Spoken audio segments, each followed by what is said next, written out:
कोई हिंदुस्तानी prime minister आज तक इतने पैसे डिफेंस में नहीं खर्चा है जितना मोदी में कर गया। वो क्यों कर रहा है? सोचिए तो सही। वो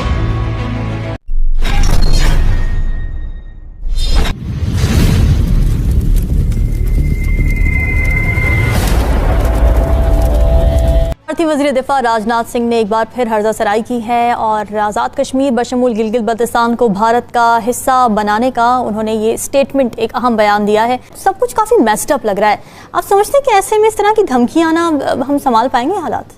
ये आम धमकी नहीं है, ये सीरियस धमकी है। एक वजह तो ये ज़रूर है, जैसे आपने कहा है कि पाकिस्तान इतना कमज़ोर नहीं लगा है। हर जगह देखें तो इत्तेफाक कुछ नहीं है, डिवाइड और डिवीजन है सब जगह। तो वो सोच सकते हैं कि ये एक अच्छा वक्त है कि हम जाएं और इनको एक माने मार के, जैसे वो बालाकोट में आए थे, ऐसा एक ऑपरेशन करें और ये होगा। वो कहता है, मेरे ख्याल में इससे सीरियस थ्रेट पाकिस्तान को क्या हो सकता है?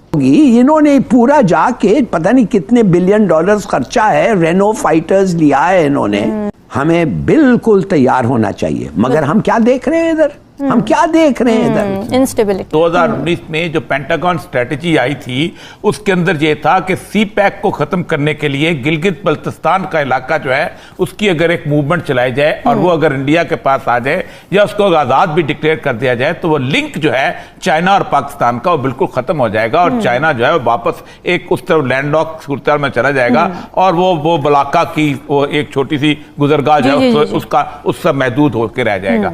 तो ये 3-4 साल से इसका प्लान बहुत तफसील अरसे से बनाया गया था। अब इंडिया पाकिस्तान की लड़ाई किसी ना किसी तरीके से कर लेगा और बेहतरीन मौका, जैसे लाली साहब ने कहा है कि हम चूंकि आपस में लड़ रहे हैं, हमारा डिफेंस मिनिस्टर जो है वो इमरान खान को गाली देने में लगा हुआ है, उसको बिल्कुल अंदाजा नहीं। ऐसे के अंदर अगर वो किसी तौर पे किसी किस्म की कोई एक्सरसाइज करते हैं, कोई एडवेंचर करते हैं, तो हम तो पूरी कौम तैयार ही नहीं होगी।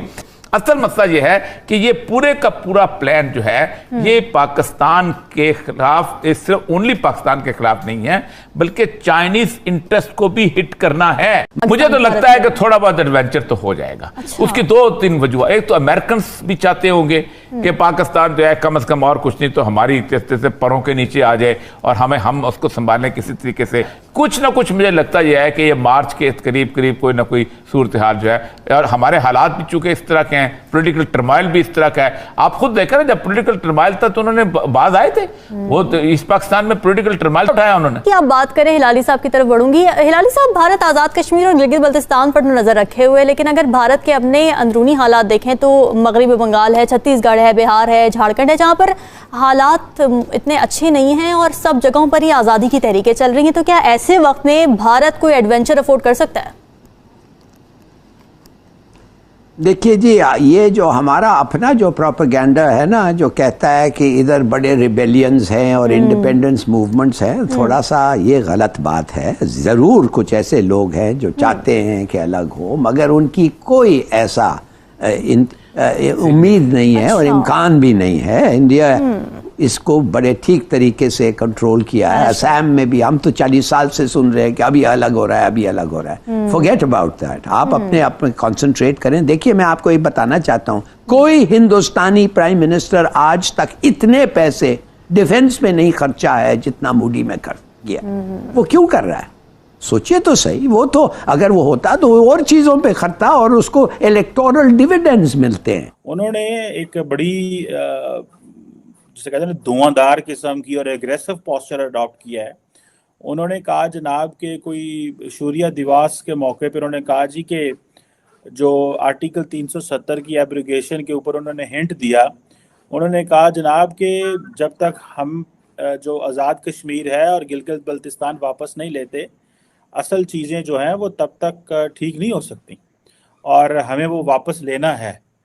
तो आप कैसे देखते हैं ये जो चीज़ है कि एक तरफ भारत सियाचिन पे अगले दिन, जैसे मैं और आप बात कर रहे थे, कारगिल गए हुए थे मोदी साहब, ये भी उन्होंने कहा है कि जी आज 27 अक्टूबर है, पाकिस्तान पूरी दुनिया 27 अक्टूबर की कर रहा था। उन्होंने ये इन्फेंट्री डे एक होता है डिफेंस का, शौर्य दिवस इसे बोलते हैं। मैं चाह रही उसके थी ऊपर कि उन्होंने अमेरिका के बारे में बार बार ये भी बात की जाती है कि अमेरिका कमजोर होता जा रहा है और एज अ सुपर पावर उसको ऐसा लग रहा है कि नहीं रह पाएगा। वहां पे बहुत सारी प्रॉब्लम्स ऑलरेडी क्रिएट हो चुकी हैं जो हमें डिफरेंट लोग बताते भी रहते हैं। तो आपके ख्याल से कहाँ तक ये बात सही है?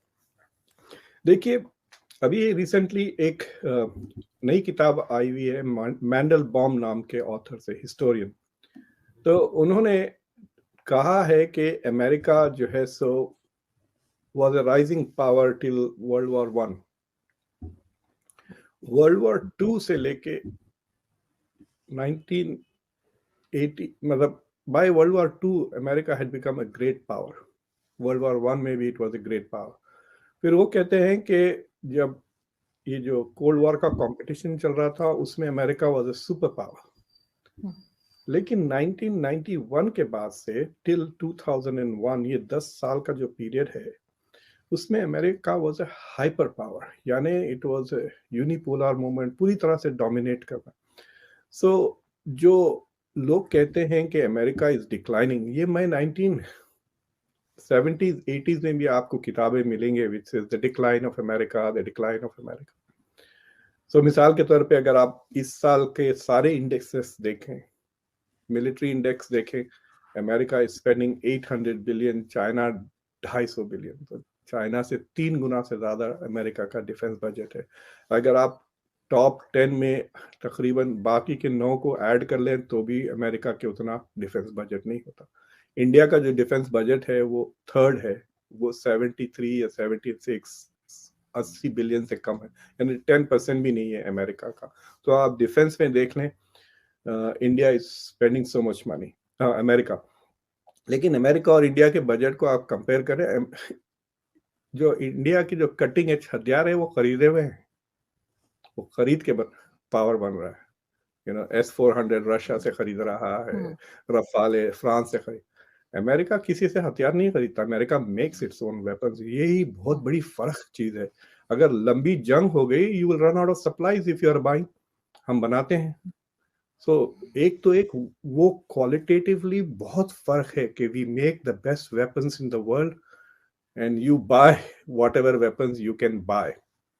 China is getting there. China भी खुद अपनी ही हथियार बनाने लगा। So America is still the best जहाँ पे मिलिट्री टेक्नोलॉजी की सवाल है। आपको पता है कि जो इराक की फौज थी, it was considered a replica of the Red Army, और उसकी तो धज्जियां उड़ा दी ना। मैं अभी जो गल्फ वॉर जो हुआ है 2003 में, कोई कॉन्टेस्ट ही नहीं था, राइट? तो आपको अंदाजा हो जाएगा कि that is what America can potentially do to Russia also, जो इराक को किया। सो मिलिट्री की हद तक there is no competition. Economy ले लें आप, अभी भी $23 ट्रिलियन है। इंडिया इतना उचक रहा है कि हमारी इकोनॉमी $3 ट्रिलियन हो गई, हम बर्तानिया से आगे चले गए। अरे भाई, आपकी 3 है, उसके बाद 20 को ऐड करें, फिर अमेरिका आएगा। और अमेरिका का population is 1/4 of India, right? China को ले ले, चाइना का भी population is 4 times America, but उसकी जो जीडीपी है वो 17 है। It's not anywhere near. तो इकोनॉमी भी बहुत फर्क है, प्रोडक्टिविटी, सिटीजन्स की क्वालिटी ऑफ लाइफ देख ले आप, बहुत ज्यादा फर्क है। पर कैपिटा इनकम 60,000 से ज्यादा है हमारे पास। तीसरी चीज ये है कि इस साल के आप power index, soft power index में जाके देखें, it's still America is the number 1 soft power index. बच्चे उठते हैं, यहाँ आते हैं। आपको पता है फॉरेन मिनिस्टर जयशंकर की आधी फैमिली यहाँ पर है, भाई भी यहाँ पर है, बेटा भी यहाँ पर है, सब यही होते हैं। कोई दूसरे मुल्क नहीं जाते। सो दिस इज टॉक लेकिन रियलिटी में बहुत फर्क है कि कैचअप। और जो actual the decline of power जो कह रहे हैं ना, America has decline in terms of relative power. तो 1940 से जो अमेरिका का balance of power Soviet union से जो ज्यादा था, उसके बाद it has receded because Asia में इकोनॉमीज ग्रो होने लगी। सो स्पेशली चाइना का जो इकोनॉमिक ग्रोथ हुआ है और इंडिया का जो इकोनॉमिक ग्रोथ हुआ है, सो उससे इनका शेयर बढ़ गया है ग्लोबल जीडीपी का, खासतौर से एशिया का। अगर आप 1900 न 1800 में चले जाए, 1800 या 1700 में चले जाए, 1700 में, तो जो एशिया का शेयर था अब उसके करीब करीब आने लगा है। तो ये जो कहना कि Asia is growing, it's not, Asia is trying to return to its place. सबसे बड़ा कॉन्टिनेंट है, सबसे ज्यादा आबादी है, it should have the biggest GDP total ना। तो अमेरिका का जो शेयर है in percentage is reducing, but इसका मतलब नहीं है कि America economy is going negative. There is no negative growth. इस बार भी थर्ड क्वार्टर में फिर हमारे पास 2.5% की ग्रोथ हो गई। सो